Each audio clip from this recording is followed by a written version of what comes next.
Now that the first Republican debate is over, it's time to take a look at the overall state of the upcoming election while weeping quietly into soggy pages torn in a fit of anguish from the book of Revelation. On the Republican side, those who attended the debate included the dull guy, the other dull guy, the fat guy, the girl, the black guy, but he seems nice enough, the irritating skinny guy, plus the what's-his-name guy, and the who the hell even is that guy. One or two of the candidates got a bump in the polls after the debate when they distinguished themselves by having certain opinions, but no one can remember which candidates or what opinions, and by now the bump is gone, so really, who cares? Miami Mayor Francis Suarez has dropped out of the race, sending shockwaves through Miami when people there learned that the city had a mayor and his name was Francis Suarez, and he had been off somewhere running for president instead of getting the locals to speak English and stop killing each other. This means that as of today, the 2024 presidential race seems likely to come down to the Democrat, who's a dead guy, and the Republican frontrunner, a soon-to-be convicted felon. The felon is slightly ahead in the polls, except on those days when the dead guy is ahead, but many people are convinced that the felon is the country's only hope, unless it's the dead guy.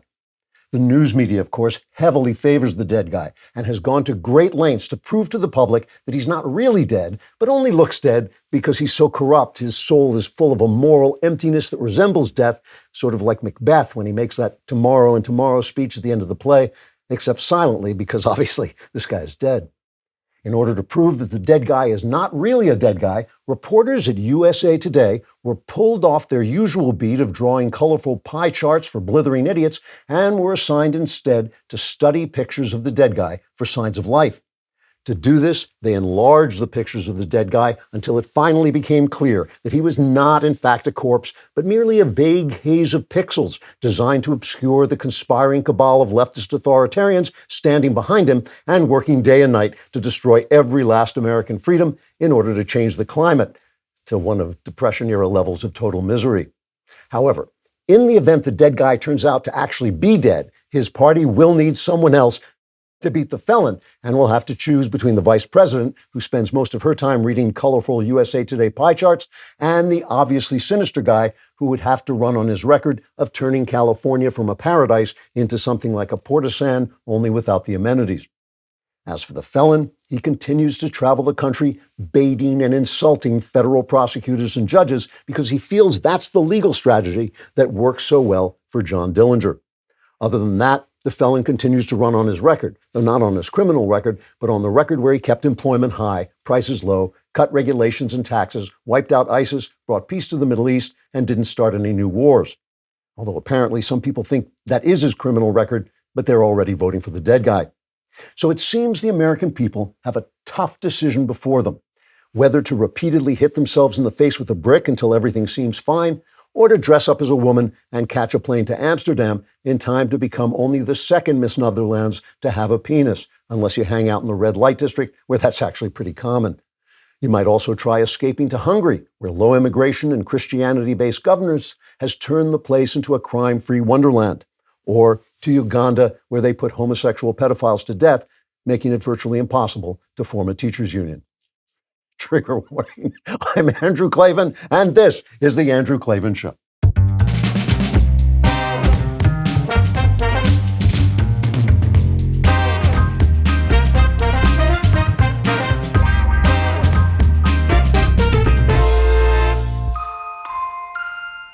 All right, we are back laughing our way through the fall of man.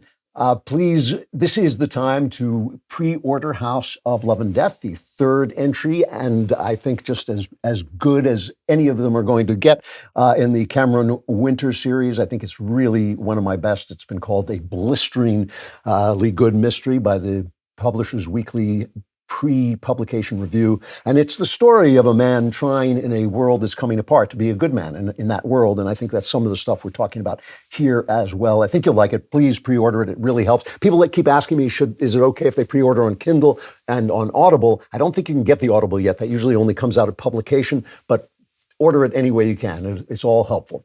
Also, subscribe, please, to the Andrew Klavan YouTube channel, my personal YouTube channel, where you will get exclusive content personally delivered by me to your door, or perhaps someone dressed up as me or someone just dressed up. You don't know. And if you leave a comment and that comment is absolutely morally reprehensible, we will read it on the air because that is how we roll.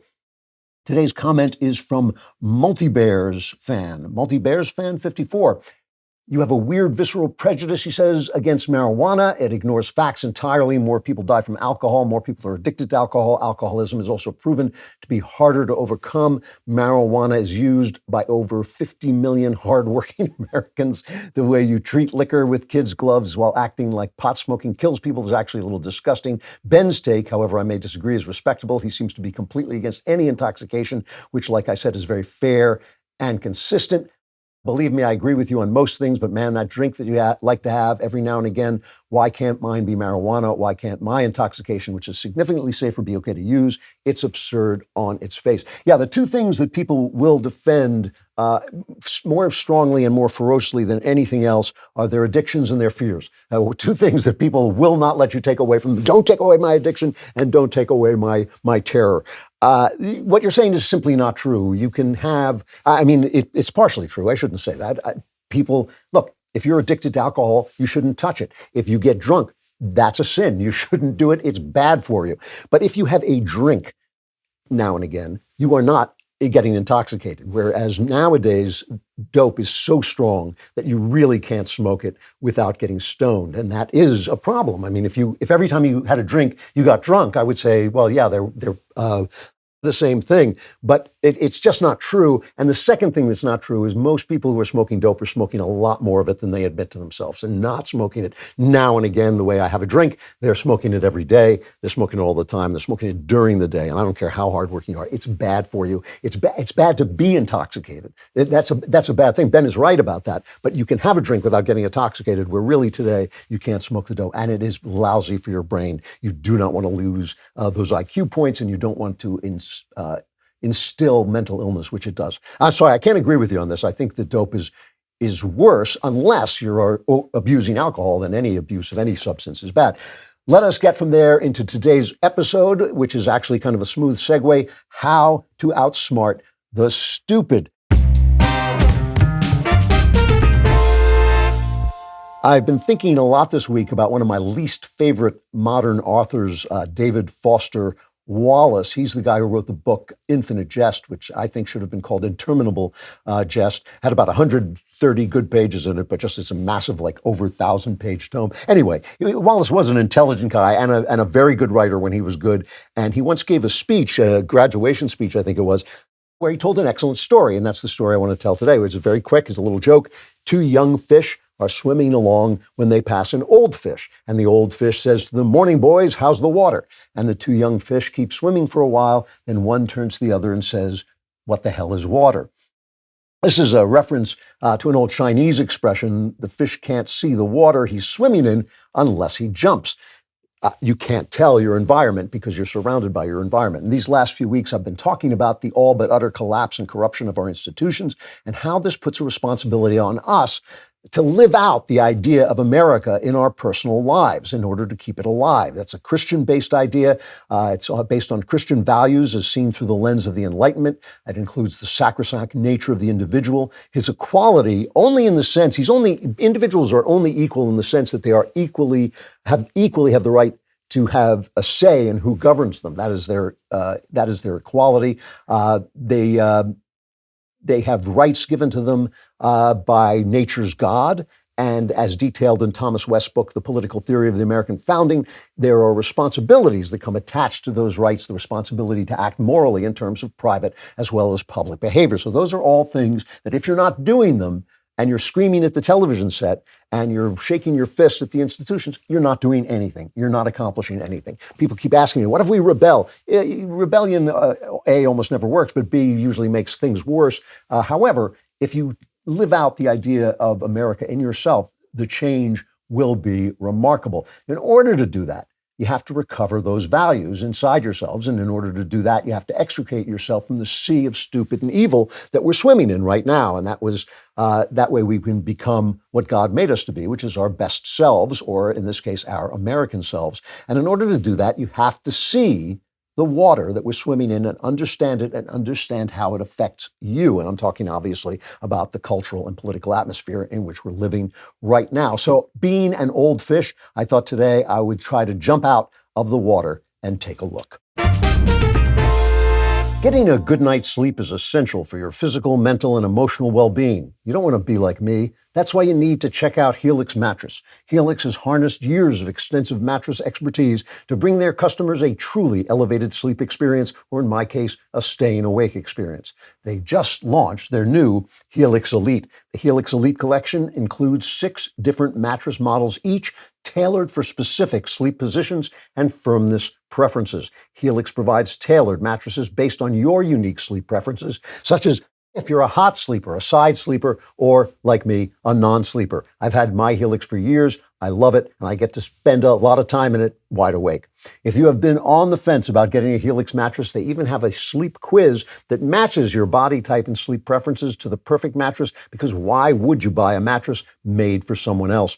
Go to helixsleep.com/Klavan and take their 2-minute sleep quiz to find the perfect mattress for your body and sleep type. Their flexible payment plans make it so that a great night's sleep is never far away. Right now, Helix is offering up to 25% off all mattress orders and giving you 2 free pillows during their Labor Day sale. This is their best offer yet, so hurry over to helixsleep.com/Klavan and use promo code HelixPartner25. With Helix, better sleep starts now. That /Klavan, by the way, is spelled /KLAVAN.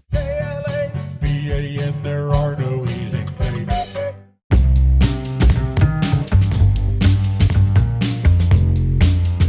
Chapter 1, The Big Cover-Up. So let's start with a clip of President and venal houseplant Joe Biden. He's at a meeting this week before a civil rights group, and he starts speaking about a racist shooting that went down in Jacksonville, Florida. A 21-year-old white man walked into a Dollar General store and shot 3 people because they were black, apparently. They have his manifestos. Then apparently killed himself. As one of my brothers once said, it's too bad these guys always kill themselves last. It would be nice if they would start there. Anyway, this is what Biden said as he was talking to this group, cut 1. But pause for just a moment. I thought things had changed. I was able to literally, not figuratively, talk Strom Thurmond into voting for the Civil Rights Act before he died. And I thought, well, maybe there's real progress. But hate never dies. It just hides. It hides under the rocks. Now, this is an amazing clip because it's very brief. It maybe lasts 20 seconds, but there's so many lies in it that it sort of reveals where we are in a big way. First of all, there's the sadly comical lie. The Civil Rights Act was signed in 1964 when Biden was in his early 20s. It was literally, not figuratively, not even in the Senate. And Strom Thurmond literally, not figuratively, voted against it, which is important because it shows what everybody already knows. Joe Biden is both dishonest and has lost his faculties. He's always been a liar. He has always been a cheat. He's been a plagiarist. He's been a political weather vane who blew with the wind. And now I think it's pretty clear that he no longer knows whether he's lying or not. He's just too old to understand what he's saying. He's just kind of babbling on. 77% of Americans, including 69% of Democrats, think Biden is too old to continue doing his job for another 4 years, according to an AP poll. Yet here's Karine Jean, identity hire, addressing that poll with Jake Tapper. This cut 2. It is hard for us to keep up with this president who is constantly working every day to get things done and making sure that we are delivering for the American people. And I think that's what matters. I get it. I get what you're asking me, but the record matters too, Jake. It's hard to keep up with that Speedy Joe. It's hard to keep up. All right, so while we're watching KGP lie, because it's kind of entertaining, she does it so entirely. I mean, she lies so completely. Here she is talking about the border crisis that now has, I think, 7 million people are coming across the border, and it now has even the Democrat mayor of New York begging the administration to do something, as Democrat cities are finally feeling what red border states have been feeling all this time. And here is KGP at I should call her KJIH, addressing this at a press conference, cut 10. The president has done more to secure the border and to deal with this issue of immigration than anybody else. He really has. Yeah, he really has. No, when you say it that way, especially when you add he really has, then it becomes magically true instead of the biggest lie possibly tell. Now, look, the White House is utterly and completely dishonest. And I'm not actually blaming KJIH because this is her job. Her job is to do what the White House tells her to do, and they're telling her to lie. And this is that lie that adds insult to injury by being so blatant. It's like, a woman comes home and finds her husband in bed with another woman, and he says, no, who are you going to believe, me or your lying eyes? This is that kind of lie. But it is her job. But the reason she thinks she can get away with lying at this level is, of course, because the press is now covering up. They are working full-time. The news media is working full-time in a massive cover-up of this president's incompetence and his dishonesty. So everything we're hearing just about is a lie. The House Oversight Committee is now trying to get the National Archives to hand over flight manifests that show how often Hunter Biden was using Air Force Two to do his dirty business when Joe was the VP, and they're also demanding copies of the letters Biden received on email accounts with phony names. Nothing wrong there, nothing strange about that. Chuck Grassley and Ron Johnson first demanded access to these pseudonymous email accounts in mid-2021, and the archives, which you are paying for, won't hand them over. One of these emails we know because they were in the laptop alerted Hunter to a call the vice president made to then Ukrainian President Petro Poroshenko. At the same time, Hunter was on the board of Ukrainian gas giant Burisma. So he was getting information. The call was coming from inside the White House. He was getting information on what was going on. So this obviously involves Joe Biden as well. Another laptop entry shows Hunter using his business email in 2014 to write to his father's Robinware account, asking the VP, his father, to call him before making a specific government staffing decision. And Joe replied, Ray Johnny, call me right away. And Joe replied, Ray Johnny, call me right away, Dad. So the idea that Joe Biden was somehow completely innocent when Hunter Biden was doing all these dealings, they want bank accounts to show that Joe profited from all this. And look, we also know already that the Attorney General, Merrick Icepick Garland, lied under oath when he said that David Weiss had the authority to charge Hunter Biden with crimes. We know that the DOJ only charged him at all when whistleblower Gary Shapley started to go public, and because to say how his investigation had been frustrated. And then he got a call, and then the DOJ put these phony charges, this plea deal that fell apart.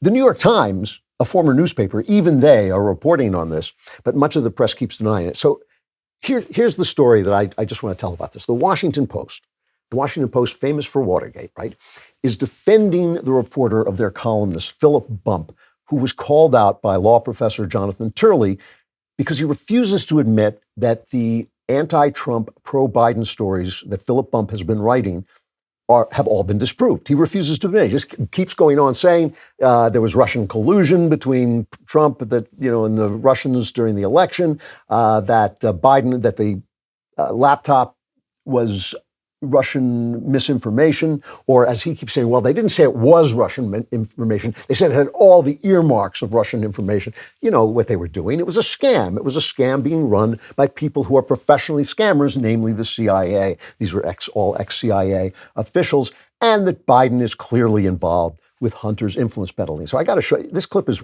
just one of the most amazing clips I've ever seen.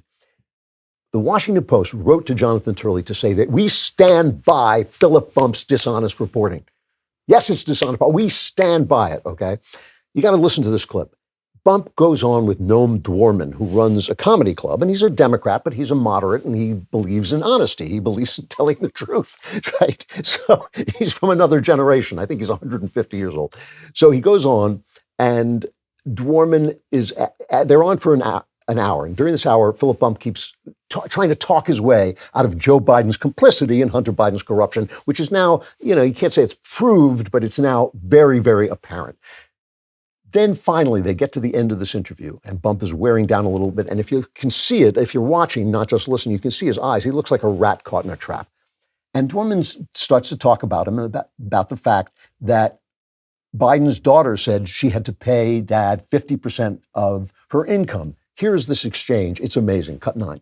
I agree that it was sketchy. I agree that it was a bad look. I agree that, particularly while he was serving as president, he ought not to have been doing that. If it emerges in the future, which it may, I absolutely concede the point that there may be direct evidence that Joe Biden took bribe money. That may come up. What do you take from the text message to his adult daughter? Hunter's text message, I have to give 50% of my income to Pop. I have no idea what that means. I have no idea what that means. Well, it's I know it's circumstantial evidence, and you prefer that. No, to what could it be? I have no idea. But doesn't it? I don't know. Well, I appreciate your. Has anybody asked her? I don't know. I don't know. Don't you think somebody should ask her? Okay. I'm not. I just said I don't know, and I don't know what to make of it, so I have nothing to say about it.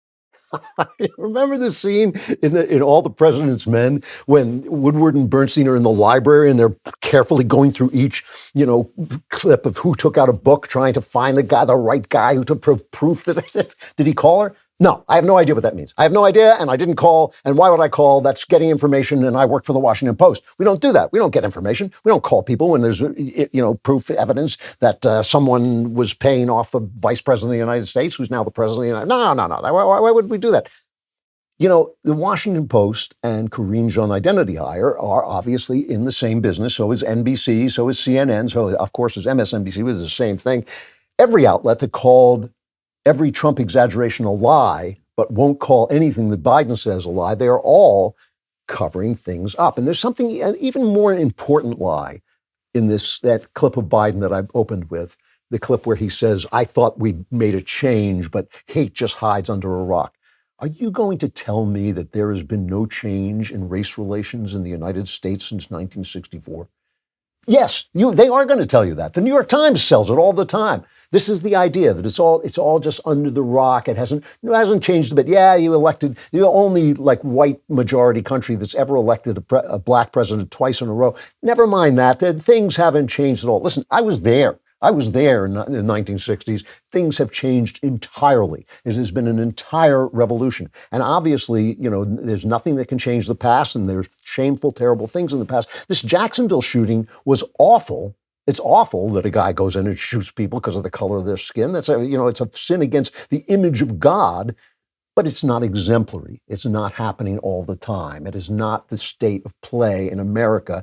Obviously, if you care about what they call black lives, a phrase that I despise, they're just American lives, that's all there are. But if you care about the lives of Americans whose skin is darker, then care about what's happening in Chicago, not about this. This is a narrative that's being sold to give the government more power, like the narrative that we can do something about climate change by getting rid of fossil fuels.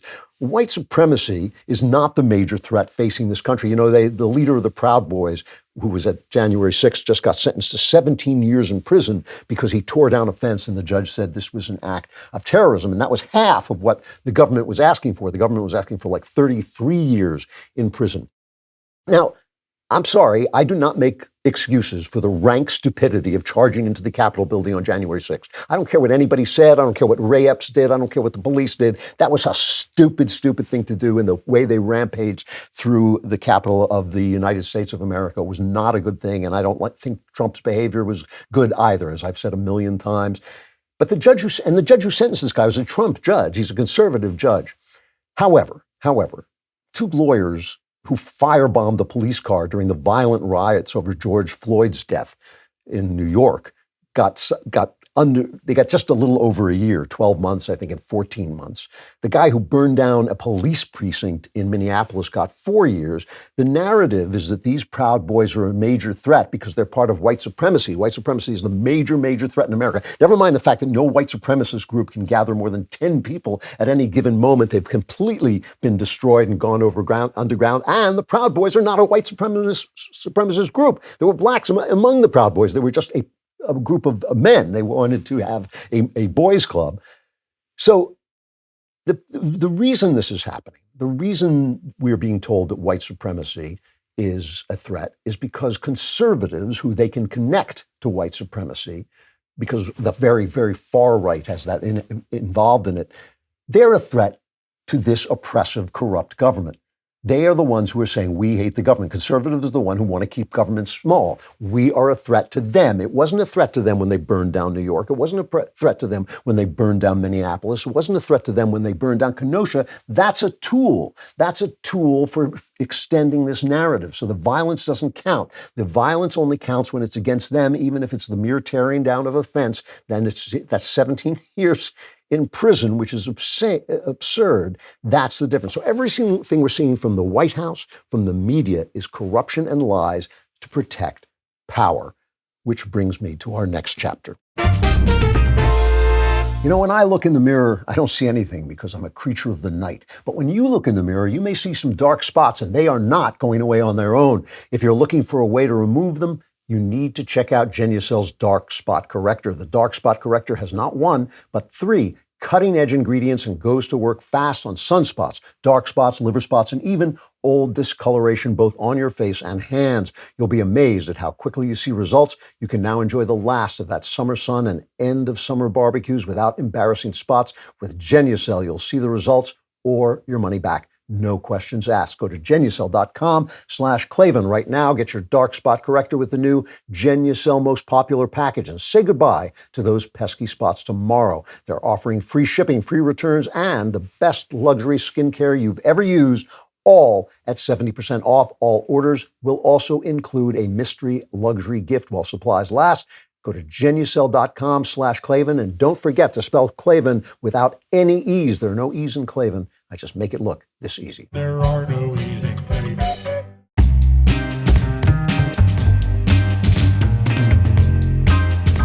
Chapter 2, the moral lie.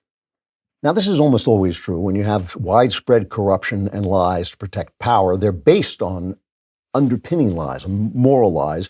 Just as a man was sentenced to 17 years in prison for tearing down a fence, a jury has convicted 5 pro-life activists for violating the Freedom of Access to Clinic Entrances Act, the FACE Act, after they attacked a DC-based abortion clinic.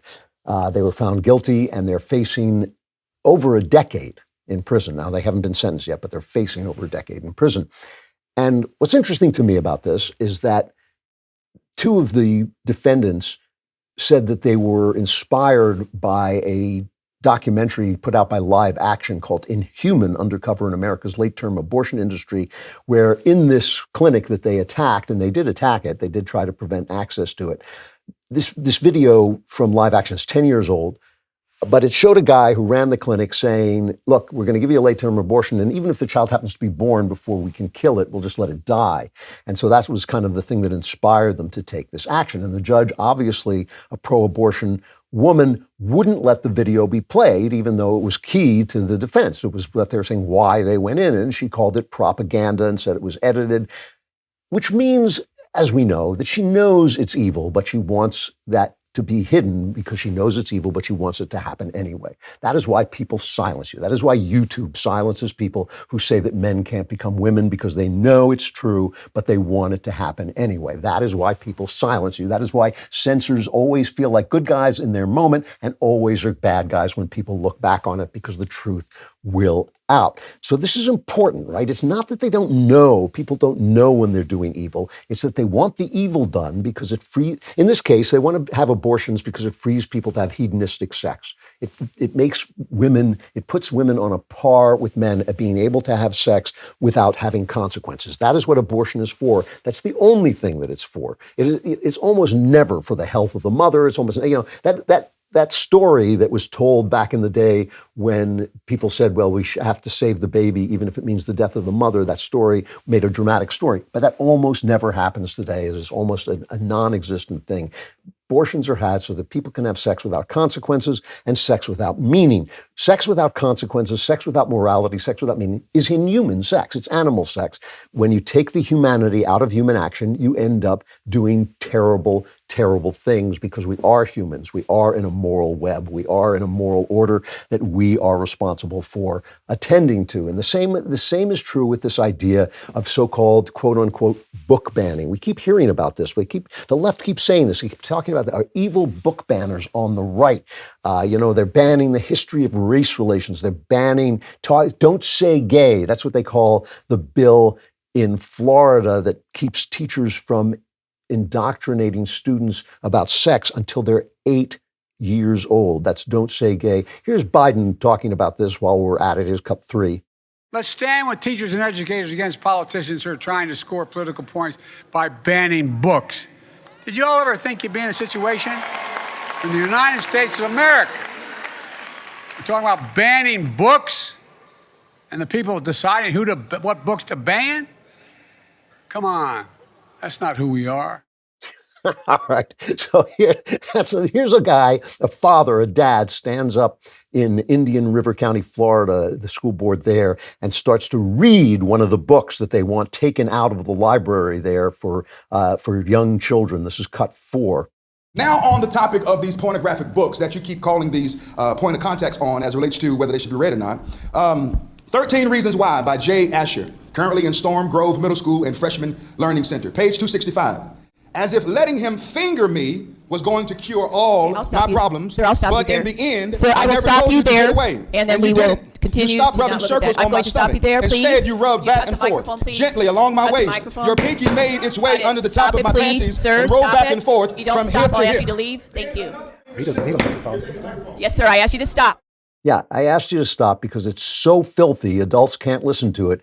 It's only for kids. But there's a logic to that. There's a logic to adults. It's too filthy for adults to hear, but it's only for kids because adults know it's wrong. They know it's wrong, and so they have to silence it. What their idea is that this morality doesn't exist anywhere. There's no God. It's just this kind of idea that's floated around that it's wrong to teach kids about this kind of sex and to give them what's essentially pornography about this kind of sex, because sex is an amoral act. We're just, animals. You and me are nothing but mammals, so let's do it like they do it at the Discovery Channel. That's the idea. And what they think is because there is no moral order, if they can teach these children to read this stuff without being revolted and without being shocked, then in the next generation, it will no longer be wrong. That's the theory. That's the idea they're going for. So they know it's wrong, but they have to silence you because they feel that if they can teach kids that it's not wrong, it will stop being wrong. And they think if they can get away with it for a generation. And it's an idea that there is no morality. We're not in a relationship with anything spiritual whatsoever. We are animals, we are flesh, we are just meat. We are meat with chemicals inside, and all of that can be changed, all of it can be adapted. And they're doing this all over. There's an article in the Federalist by Angelina Morabito where she talks about states crafting school guidelines. Massachusetts is drafting standards to have middle schoolers learn the difference between sex and so-called gender identity, something which has no scientific existence whatsoever. It doesn't even make sense I won't go into it right now, but it doesn't even make sense when you think about it logically. But they're being taught that the document describes sex as assigned rather than biological, implying that sex is not intrinsic but grafted onto a person's identity when the doctor declares randomly after rolling dice or flipping a coin it's a boy or it's a girl. In Washington, D.C.'s newly adopted standards, students will learn histories of same-sex relationships in second grade because it has to be normalized, or otherwise people might say, is this what sex is for? What is sex for? And my feeling about gay people who I've worked with and respected and even loved all my life. It has nothing to do with wanting to condemn people. It has to do with what you teach children about sex, because sex is a thing with a purpose and with a nature. And that nature and that purpose do not change simply because you read porn to children. So again, as always, the press participates. Libs of TikTok. One of the things that they also want to teach people is that race is essential. Gender is not essential. Race is essential. If you are white, if you're black, that is a thing. That is a real thing. It cannot be changed. You can't, for instance, they won't teach black kids math because they seriously don't believe that black children can learn math. It's disgusting. And they think they can make, the grades equitable by simply not teaching them math. Libs of TikTok reported that a California elementary school held a race-segregated playdate social for all students except the white kids. A parent blasted the school on social media. Will look back and cringe so hard that we tried to beat racism by segregating kids of color from white kids. So the Daily Beast got angry about this. They got angry not that it was happening, but that libs of TikTok said it was happening. This is my point. My point is they know it's wrong. The Daily Beast said a bomb threat, which was emailed to the principal of Shabbat Elementary School in Oakland, came a day after notorious right-wing Twitter account Libs of TikTok tweeted about the school holding a play date for children of color. The problem is not the news, it's that you reported the news. This is the way our news media works. This is why Philip Bump sits there and goes, no, I'm not calling anybody to find out what's going on. That would be news. I don't do that. I work for the Washington Post, where democracy dies in darkness if we have anything to say about it. So we're doing this,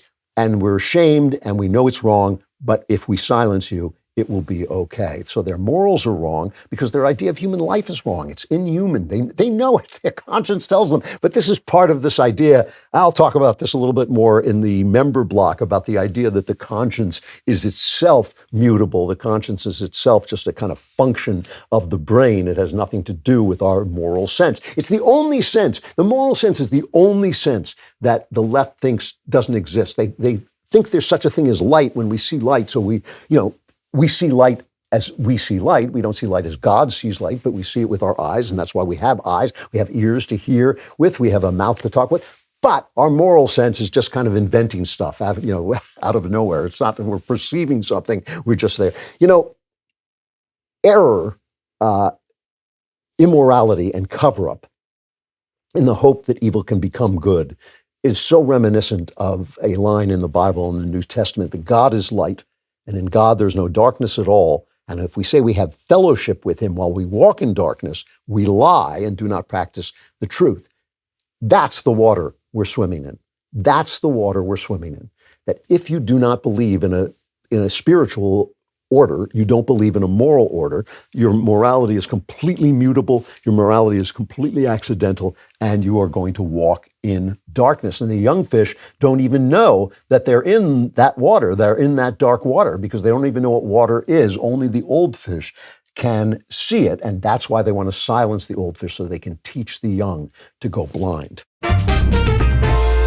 Did you know that poor sleep can cause weight gain, mood issues, poor mental health, and lower productivity? Of course you did. Just look at me. Sleep is the foundation of our mental and physical health and performance in our days. Having a consistent nighttime routine is non-negotiable. If you're struggling with sleep, you need to check out Beam. Beam's top-selling Beam Dream has a new formula. Dream contains a powerful, all-natural blend of reishi, magnesium L-theanine, and apigenin to help you fall asleep, stay asleep, and help you wake up refreshed. Just mix Beam Dream into hot water or milk, stir or froth, and enjoy before bedtime. And today, my listeners get a special discount on Beam's delicious Dream Powder, their best-selling hot cocoa for sleep with no added sugar. Now available in delicious flavors like cinnamon, cocoa, and chocolate peanut butter. Better sleep has never tasted better. If you want to try Beam's best-selling Dream Powder, get up to 40% off for a limited time when you go to shopbeam.com/Klavan and use code Klavan at checkout. That's shopbeam.com/Klavan and use code Klavan for up to 40% off. Who needs to know how to spell Beam? You need to know how to spell Klavan. Klavan is Klavan.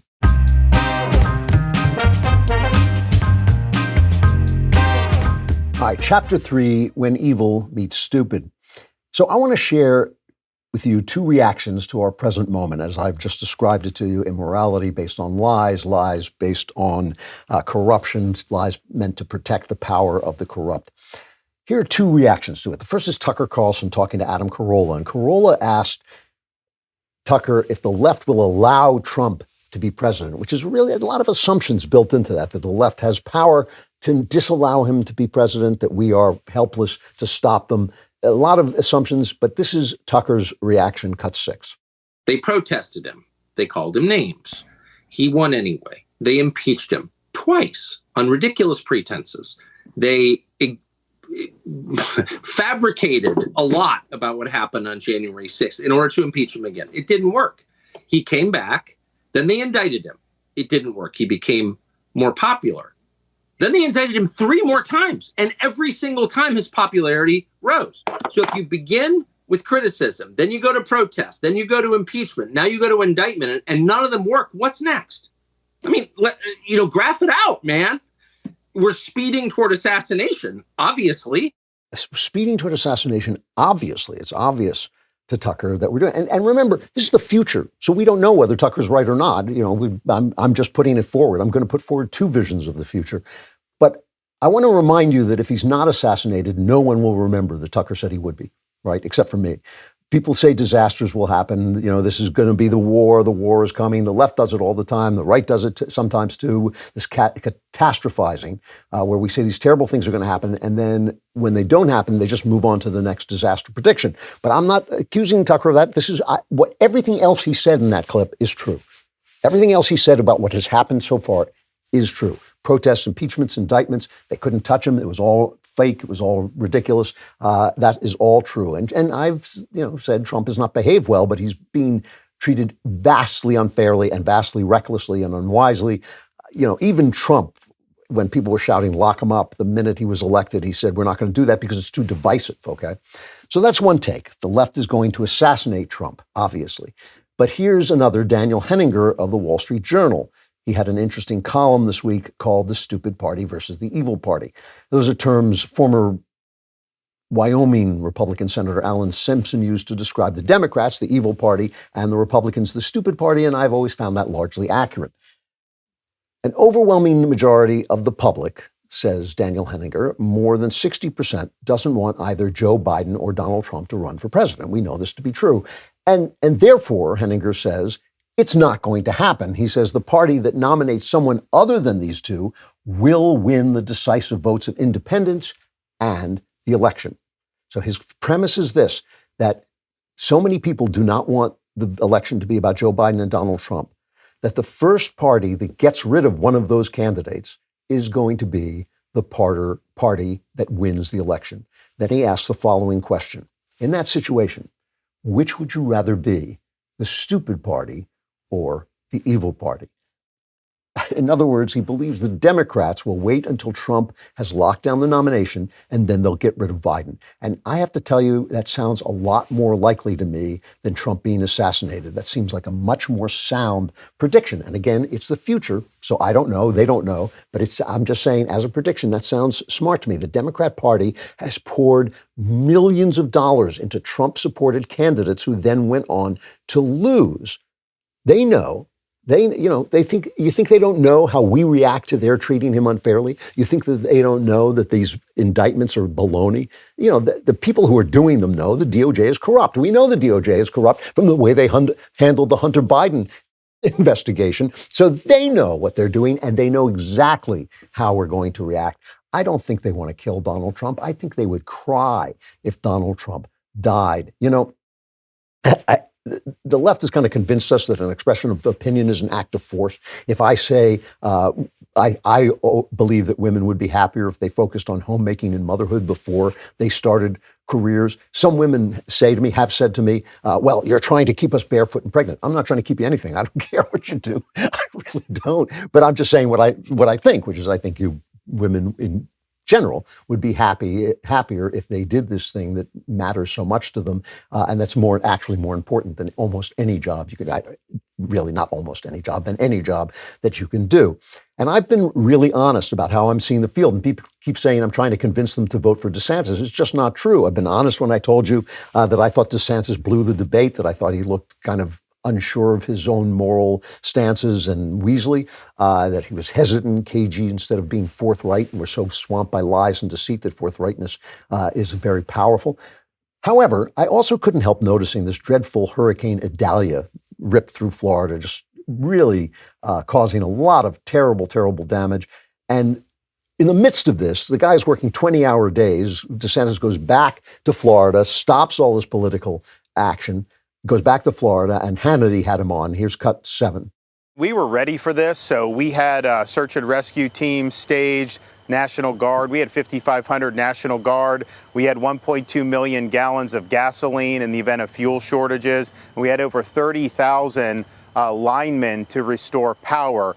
And so as soon as the storm passed, our first responders were on the scene checking on people. The good news is that we have not seen the type of loss of life like we did at Hurricane Ian in the coastal areas. They did experience significant storm surge. Most of the people did evacuate. And so we're cautiously optimistic that we're going to end up okay on that.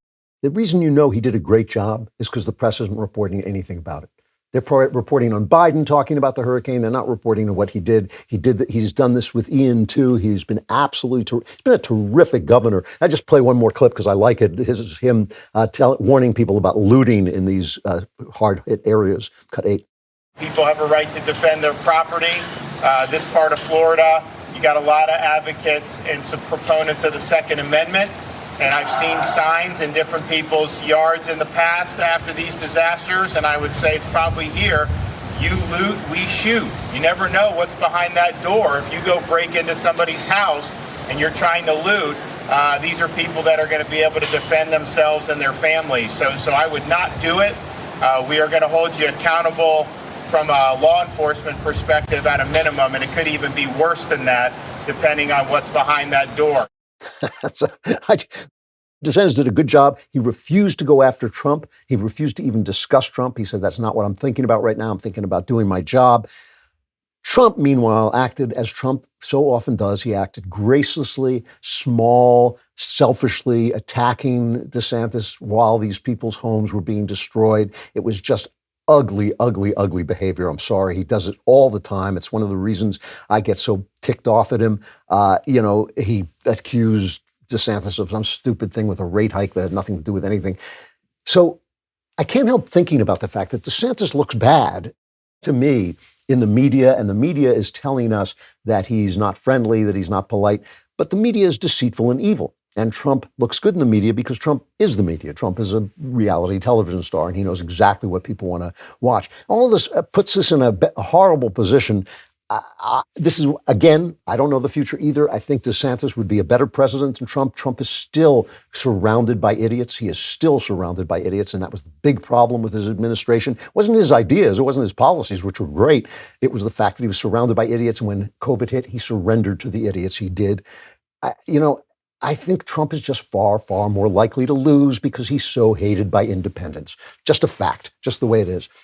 I don't think the evil party wants to kill him. I think they want him to run because they think we're stupid, and they do everything they can to use the power of their evil to ensure that we are stupid. And the question is, can we beat that stupid, and how?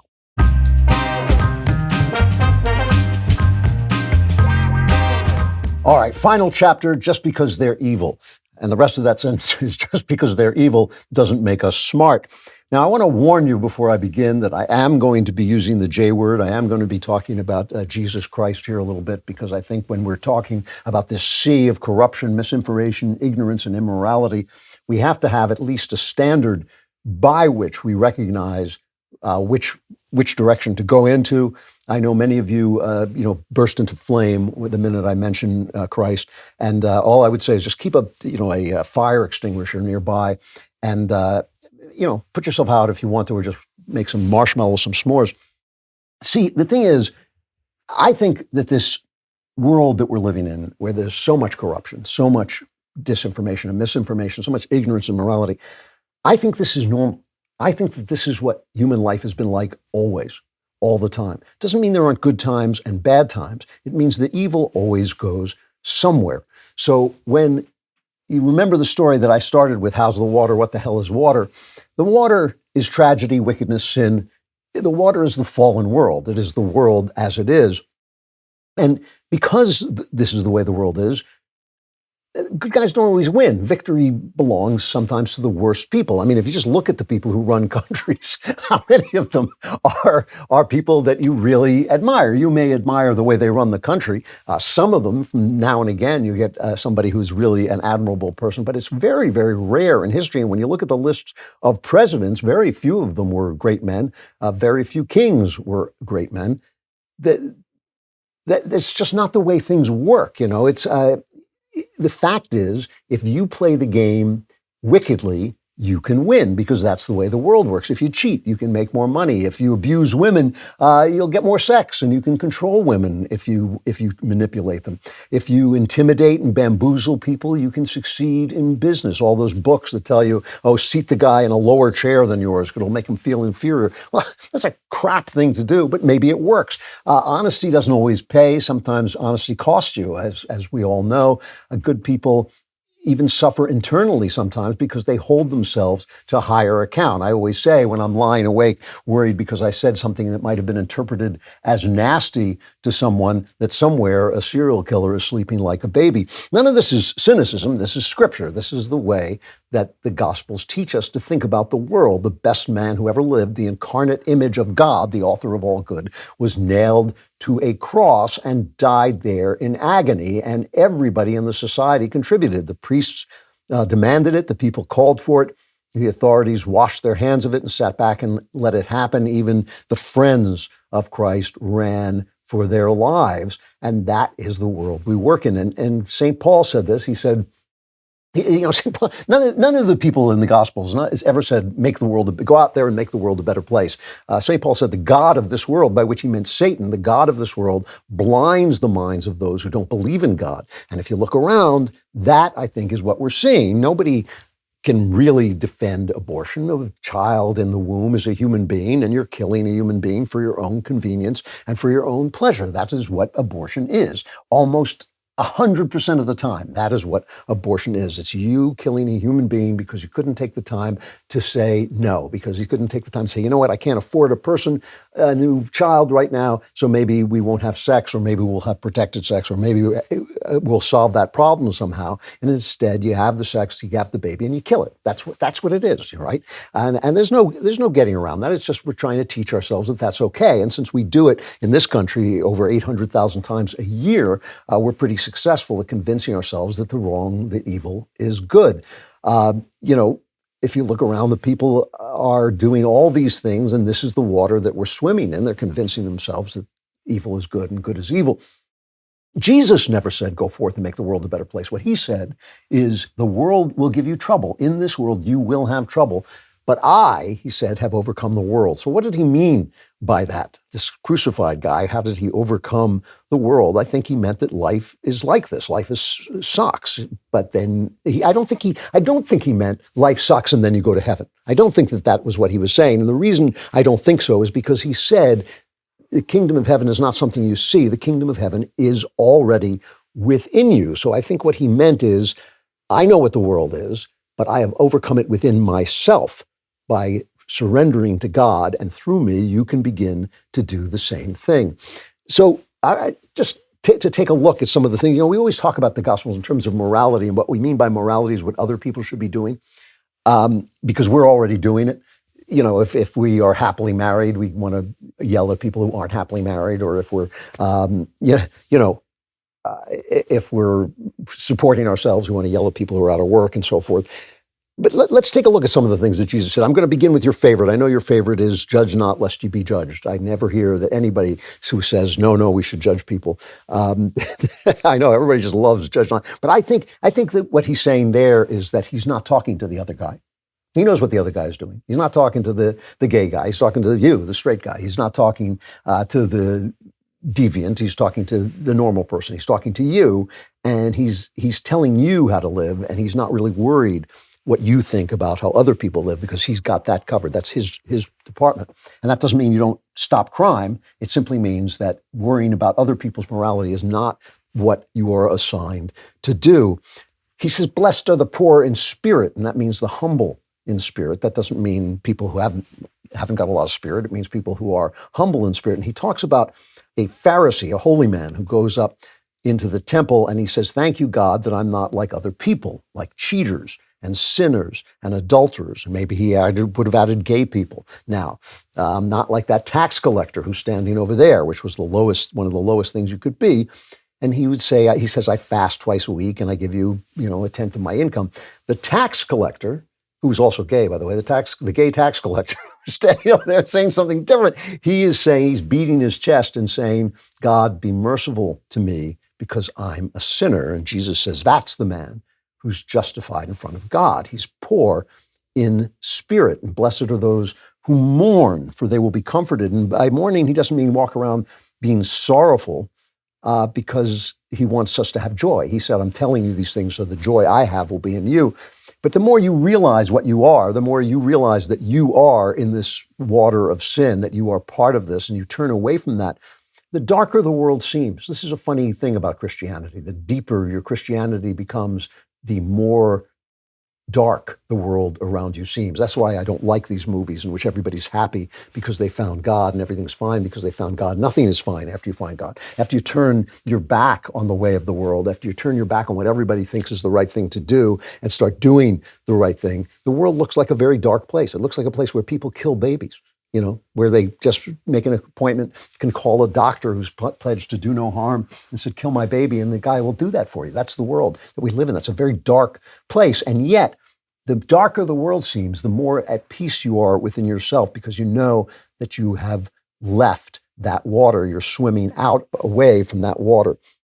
The comfort comes from seeing the truth and being something within yourself, or beginning to become something within yourself that's different. Blessed are the meek, for they will inherit the earth. I mean, that's the one that always gets the big laugh. It's like a big laugh line because people misunderstand it. They think that means let people push you around, be meek toward other people, but it doesn't mean be meek toward God. Do what God is telling you to do. And that really does have an effect. Our friend Jordan Peterson is going through a small martyrdom right now, a small blessed are the meek moment. He's not being killed or tortured, thank God, but he's being commanded by the law in Ontario to take a re-education class because he hasn't got right think. He's got wrong think. He thinks wrong things. And so they're going to teach him because they know what is right. And obviously these are terrible, terrible people doing a terrible, terrible thing and offending Jordan's dignity. He's got more brains in his head than the entire province of Ontario, and they're offending his dignity by forcing him to do this. But he's not storming the Capitol. He's not facing power with power. He is doing, in fact, the Christian thing. He is going to obey the law. He's going to go to this thing, and then he's going to publicize it. This is what he says he's going to do. He's going to make as much of it public. And what we've seen throughout this show that we've been talking about is that they don't care that you stormed the Capitol because you're fighting power with power, and they've got all the power. They've got the power to send you to prison for 17 years, for 30 years for tearing down a fence. You F around with them, you find out. If you want to put your power against their power, they've got the power. However, the thing they can't stand is being shown, is being made public. They can't stand the truth. They cannot stand the truth. And when you are meek and you obey God, you speak the truth no matter what. You speak the truth whether people like you or not. You speak the truth whether it sends you to prison or not, whether it gets you thrown off Twitter or not, whether it gets you thrown out of social media or not. When you fight power with the truth, funny things start to happen. That's how Rome fell. Rome didn't fall because of the armies. It fell because people just started to say, we resign. We resign from this. We're going to speak the truth. Even if you throw us to the lions, that's meek. That's meek. That's courageous, but it's meek. The earth is going to not be a better place. But if you walk in meekness and you speak the truth, if you live inside yourself to be who you are and don't react to what people are doing and don't respond to their wickedness with your wickedness or with your stupidity, they can fall for a time. You can triumph for a time. You can triumph for a day. You can triumph for a year. You can triumph for 200 years with more freedom, with more morality, with better life. It starts with you. It does. It starts with you, and then it starts with your family, and then it starts with your town and your community and your state, and ultimately can take over an entire country. Jesus said, the time is coming when anyone who kills you will think that they are offering a service to God. In other words, they won't just do evil. They'll convince themselves that it's good. And that time may be coming now. I mean, when you send a guy away for 17 years for bringing down a fence, you're pretty close. That's just to preserve your power because he's a threat to your power. He was not really a threat to anybody else. Jesus said, I've told you these things so that in me you may have peace. In this world you will have trouble, but take heart, I have overcome the world. And I think that is what you have to do now and what I have to do now in this difficult time of corruption, of malfeasance, of immorality, and also of incompetence. Our journey is not to the next election. The next election is going to be what it will be, but it's way beyond because the kingdom of heaven is within you. Yes, there is an eternal life. There is an eternal life, but it's going to be the life that you're living now. You are going to be in that eternal life, the life you are living now. Insist on being miserable. Insist on being like the world. Insist on responding to the world in the world's terms. That's who you're going to be forever. The corruption that you see, this endless lies and immorality, this is the water that we're swimming in. And so when you ask yourself, what the hell is water? Remember, that's it. You cannot see it unless you jump. So jump. Back in March, Big Chocolate hired a man who thinks he's a woman to promote their chocolates. It was a little early for costumes. That's why we launched Jeremy's Chocolate. In a matter of days, we completely sold out of he, him, and she, her chocolate bars. One has nuts, one doesn't. Don't ask which. The good news is we're back in stock, and Halloween is quickly approaching. Head over to jeremy'schocolate.com and order your chocolate today. All right, it's time for Klavan Klapbacks. There seems to be no sign of intelligent life anywhere. That's for sure. All right, Klavan Klapbacks. Klapbacks is spelled with a K, so is Klavan, K-L-A-V-A, and there are no E's in Klavan. You may not have known that. Klapbacks with a K at DailyWire.com. Klavan Klapbacks at DailyWire.com. Comment on the show, disagree with me, or be correct, whichever you like. We will read all kinds of remarks and respond to them. From Anonymous, Dear Grand Imperial Grandfather, Regent King Lord Duke Klavan, Master of the One Nostril Breathing, how do you appreciate a woman's beauty without becoming lustful? You know, that's actually a good question, because I think that people misunderstand, especially Christians who have read the passage in the Bible where Jesus says, if you lust after a woman, you've already committed adultery. I think they misunderstand the word that he's using there, which is really a word related to covetousness. Lust is an act of imagination. Appreciating, I don't understand how you can live in the world without appreciating women's beauty and all kinds of beauty. It seems to me that all of that has, an erotic component in the sense of being pleasurable to the flesh. It is pleasant to see beauty, whether it's a sunset or a woman. And I think that you would be living an impoverished life, not a full life, if you didn't appreciate beauty. I think that the kind of lust that Jesus is talking about and condemning is an act of the imagination. And that's the sort of thing that you don't have to entertain if you feel that it's wrong, if you feel that it is diminishing you or being unfaithful. But to not appreciate beauty of all kinds is a mistake. And women feminists, by the way, who condemn the male gaze are just simply wrong in their morality. Their beauty does not belong to them. It belongs to the people looking at it.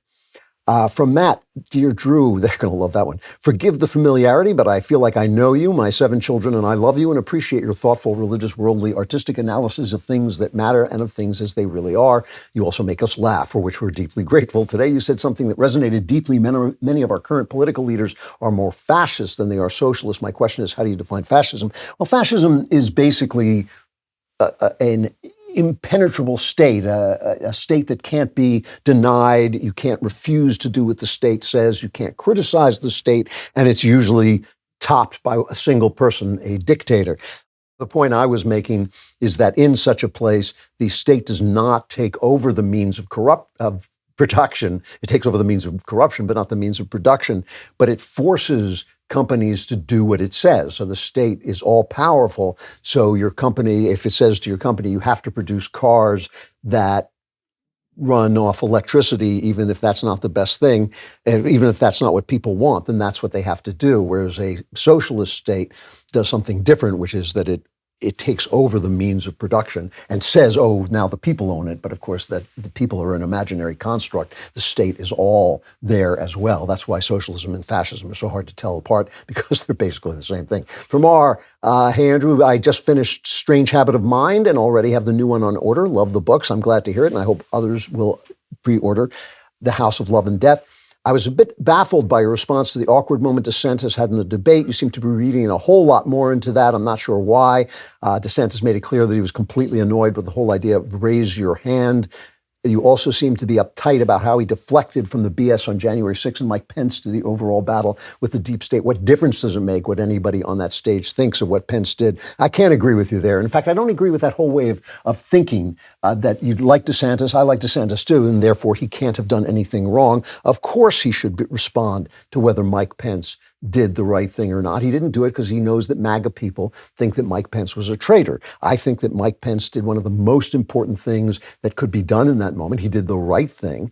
And he saved the republic, basically, from going up in smoke, as far as I'm concerned, because there would have been incredible reactions and damaging reactions, and he'd have been wrong and unconstitutional to do it. But MAGA people hate that because it means that Trump was wrong. Trump was wrong. He did not have the foundation to do what he wanted Pence to do. He hadn't taken the time, hadn't had the discipline to get the kind of information that might have made a difference in that situation. You can't just say it, you have to show it. And he didn't. And this trope that I hear a lot of, well, the courts wouldn't hear it, simply isn't true. They wouldn't hear it because the briefs, which I read, didn't have the information required in it. So no, I think I hold him responsible for that. I still think he'd make a better president, and I still think maybe the debate didn't matter that much, but I do think he should have answered that question. I got to stop there. If you're not a member, you are now being plunged into the Klavanless eternity. Every moment without me is an eternity.